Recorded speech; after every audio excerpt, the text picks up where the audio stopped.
Bonjour à tout le monde. Boyebi, chaque fois, à ceux qui te moniquent, ils ont information ou bien ils ont il faut réagir sur l'actualité. Yambo Kanabiso. Boyebi binomoko banda bamikole bele batu badaki kosenga dialogue fachalinga ki dialogue te. Ils ont même dans même émission moko dernièrement awa batu oyo bazara ba proche à Fachi balobi Facha ondima dialogue te. Il faut dire la rati, ce qui mandane l'ingesi là, mais à ondima dialogue pour n'a glisser. Mais qu'est-ce qui fait qu'aujourd'hui à Kenangola et puis tout moni andimi kosala dialogue. Donc dialogue wana le londenge zaboe et kozala na ba Kabila, ba Nanga, ba tunyoso tout, ba Moïse Katumbi ba ngba ba ke ba ozonga isu Congo te, ba ozo obligé ba za na dialogue. Tozo soit ingénieur Rémi Louvumbu, yemoka kolobe sikaza na minute boyebi kaza mona Suisse, mais yemoka koyebi sabino sokaza wapi na minute. Et puis, après, ça peut réaction à ingénieur Rémi Louvumbu, bonjour. Oui, bonjour Ndeko, bonjour, bonsoir. Voilà. Tu as un peu réaction à yo. Pourquoi les Lofati andimi dialogue wana? Est-ce qu'ils allaient pression américain? Est-ce qu'ils allaient nini? Pourquoi comme on dit ma dialogue? Oh, bango ba boyaki, oh batumsu ba boyaki, il faut qu'à c'est la non mandat na yeko manasuka. Et bon, ça dialogue pour nous glisser. Andimi ango lelo pourquoi? Bon, ndeko pona kobanda déjà na pesi mbote na baebaza na bamboka nyonso to mikiba olandanga aza na kati ya Congo à l'heure actuelle. Na wuti mwanda naza kozonga na legiki santu nazo kota sko Kinshasa. Na kati ya mabele mame. Nazo encourager ba Congolais on le bagarre na internet te parce que Félix a le pouvoir à téléphoner yo ko remplacer. Non. Moka et Gobongagara na internet, c'est parce que beaucoup de gens combattent à la radio, ils se permettent d'insulter les autorités de la République parce que bazara na radio. Et ça, ce n'est pas bien et quoi porter le côté. La preuve en est, les combattants barosuka comme une entreprise criminelle. Pour porter le côté. Parce qu'ils n'ont pas su s'adapter par rapport à la réalité. Ba combattant, ben ba finga ka ba mikonji mususu. Yango na leo ba difficulté ba roro ya na kokata Congo te. Yango ba komi ba mususu ba komi ba jaloux oyo comme que les Congo to sala ba makabu na yo. Ba to ba komo benga collabo, or c'est pas le cas. Bref, ce qu'on a répondre yo donc poto to Congo na distance T. To Congo na kati ya Congo. Moi, je conseille les Congolais, bon, parce que le Congo est encore vierge, on peut encore tout faire. Mais quant à votre question, Neko, Naï na Yebisabino, en janvier 2019. En janvier 2019, ça la émission, na Loba Nabino qui est Amada, Akita. Voilà qu'on nous va proposer dialogue nabi. Pour toutes les solutions à Congo, nous devons dialoguer. Nous proposons 5 piliers. Dialogue inclusif et compromis historique, suivi d'une commission vérité et réconciliation. C'est de cette comité sortira leadership consensuel qui serait porteur d'une vision ou d'un projet de société adapté à la réalité du Congo. Et c'est de là que viendra les réformes institutionnelles. Et à 5e point, nous devons adapter notre discours. Parce que les Congolais crient, mais ils ne savent pas parler. Les Congolais, voilà, ils ne savent pas parler, ils crient, ils font des bruits inutiles, alors que la réalité est ailleurs. Je reviens à Félix Tshisekedi. Félix Tshisekedi est coincé, donc ça est honnête. À l'heure actuelle, il n'y a pas de porte de sortie. Malheur à lui, hein, dans la vérité, malheur à lui, il est devenu ridicule. Parce que comment vous pouvez condamner quelqu'un à mort et puis dialoguer avec lui? Ça, c'est pas sérieux.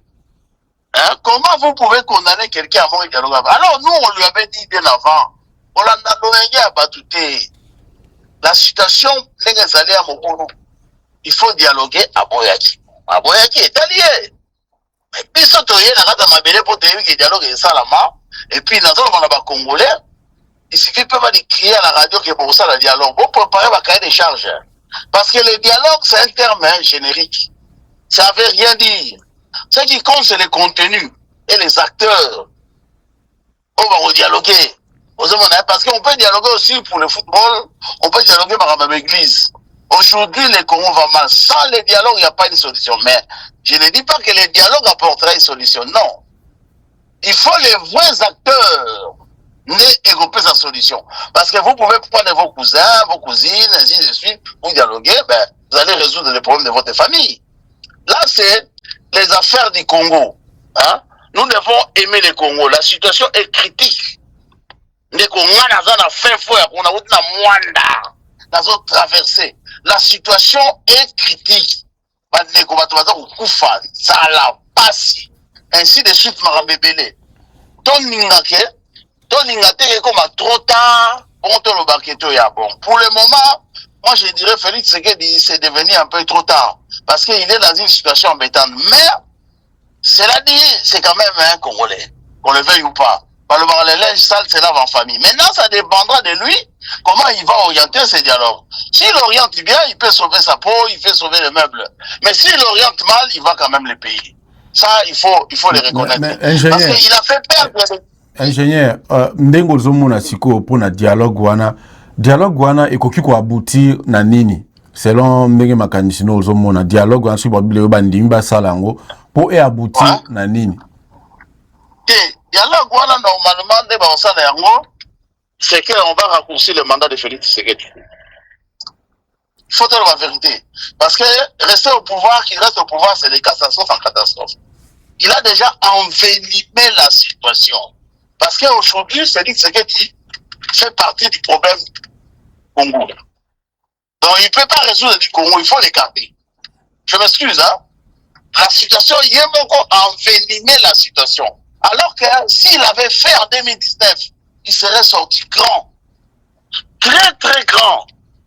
Aujourd'hui, on parlerait de Félix Tshisekedi comme un vrai démocrate, ainsi de suite. Mais malheureusement, ils se sont amplifiés dans des salles besognes, des manque de vision politique, manque d'expérience, manque de maturité. Ils ont essayé beaucoup de choses en tâtonnant. En politique, on ne tâtonne pas. Il faut réfléchir avant d'agir. Vous voyez? Donc, c'est devenu très embêtant parce que, vous vous souvenez, on signe des accords,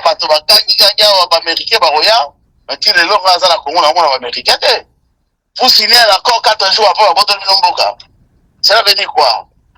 Et la situation est catastrophique. Tout dans la négoto bangate. Ala kufana ngakala. Nazana kata Congo mabele mame. Tout bangate ko finga ne mo douter mais le vérité. Si nous voulons sauver les meubles, Félix, il faut que Teko. Autant la match au domaine qui est gardien failli loin.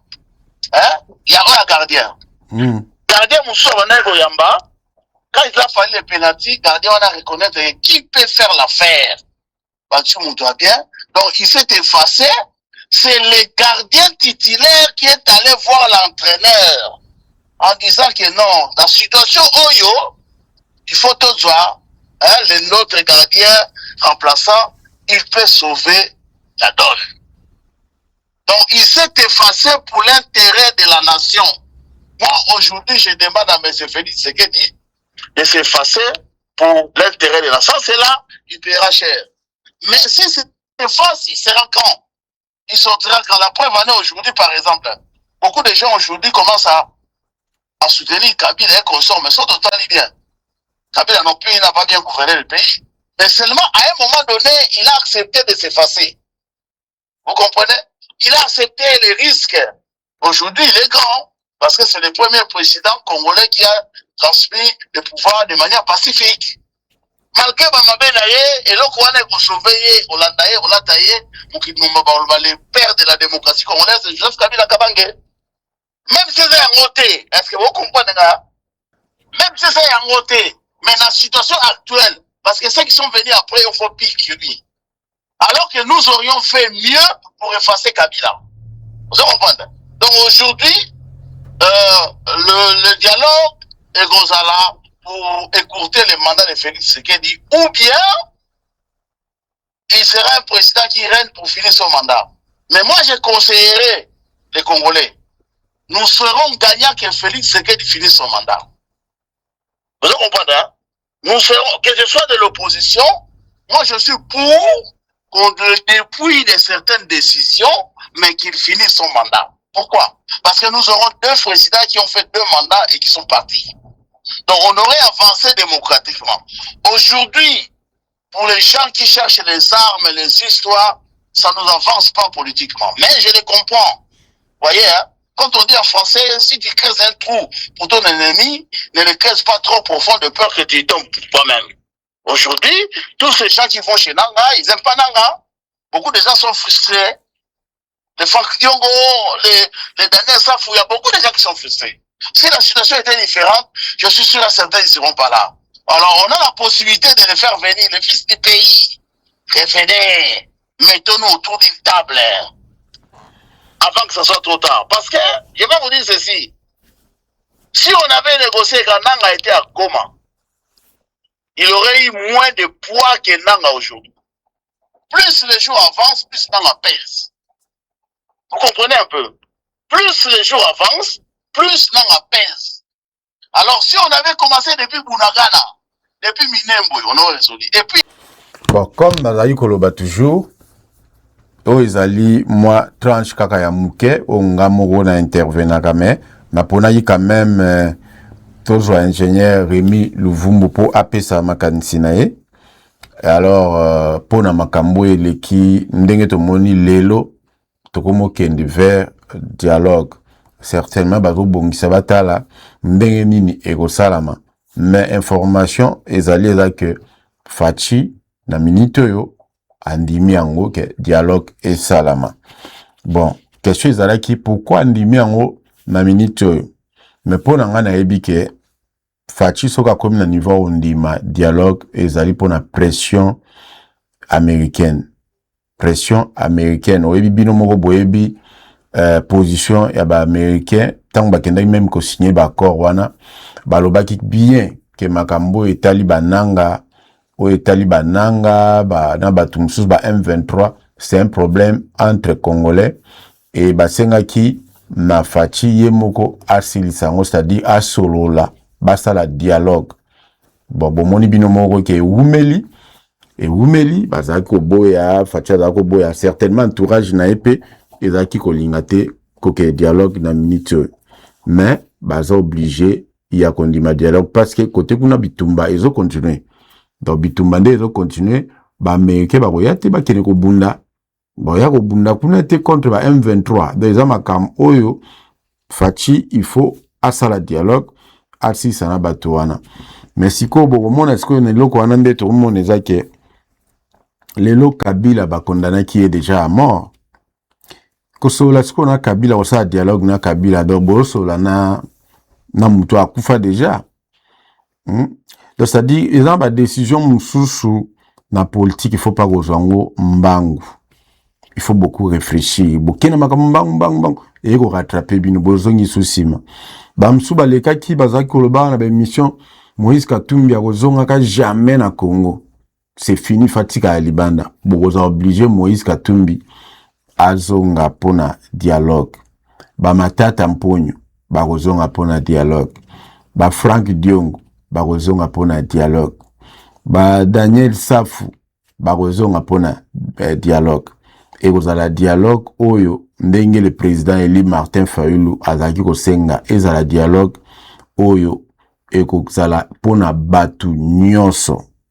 Donc okomona wana bokomona pe la muka avec le président Martin Fayulu bokomona Kabund Jama Kabund na parti nae bokomona bango. Donc c'est-à-dire dialogue wana ekosalama. Et lorsque Félix azaki ko banga finalement ekokoma parce que to ebité na kata dialogue wana eloko nini bakosenga na Félix.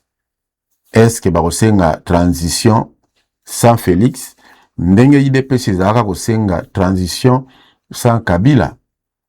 Donc to tsheda Kabila mpanzi biso sa transition ne wa ndenge IDPS ezaka kosenga ndenge opposition akaleza kosenga siko est-ce que bakosenga que tout ça la transition sans Félix Tshisekedi? Peut-être il y a un des logos yazaki kokima, peut-être loko yazako banga dialogue, mais finalement to komi ma des logos ana. Nalanda qui même ministre, n'était soka toujours ministre, mais azaka ministre Moïse Nzangi alobaki ke ni tete implication ya États-Unis na minute oyo bakalemi wana déjà ilingake kwea bakatanga wana ilingake kwea na maboko ya ba M23. Donc bomoni mbama ok rôle ya États-Unis na makambo lelo po freiner bitumba eza makasi. Donc Félix a na choix, il faut ayoka o ba américain ba sengi balobaki qu'il faut ça la dialogue. Yango wana pe tozo kende na dialogue. Tokota la biso so tokolande la situation wana ndenge ekoleka parce que azaki na Angola akutana kina président bi Angola nde a partir akutana na président Angola ba sololi nde azosenga médiation ya président Angola boyebi ke dialogue nyonso po salama et senga bozala pe na médiateur. Donc akina ko senga loboko ya président ya Angola pour azala médiateur na makambo etali dialogue oyo il faut esalema ekosuka ndenge nini tokolandela tozana toujours avec notre émission ya libre opinion malgré que bomoni liboso wana mwa ballon ezaka parce que tozana bakomi wana foot live bomoni na côte eza parce que toza période ya Coupe d'Afrique kutu na kotala match ya Nigeria na Algérie ezana 0-0. Donc tous avons période il y a makamba match ya mwa bomoni wana mais tokolande la situation oyo na bokebi.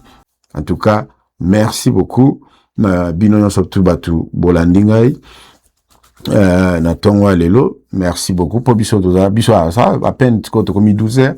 Merci beaucoup na ndenge bolandinga bwana to komi mbala ya sima bayo malobi awa na States événement nyonso soko linge réussir ekende liboso mokili mobimba bamona ngo soko Luki John Image te o échoué voilà là.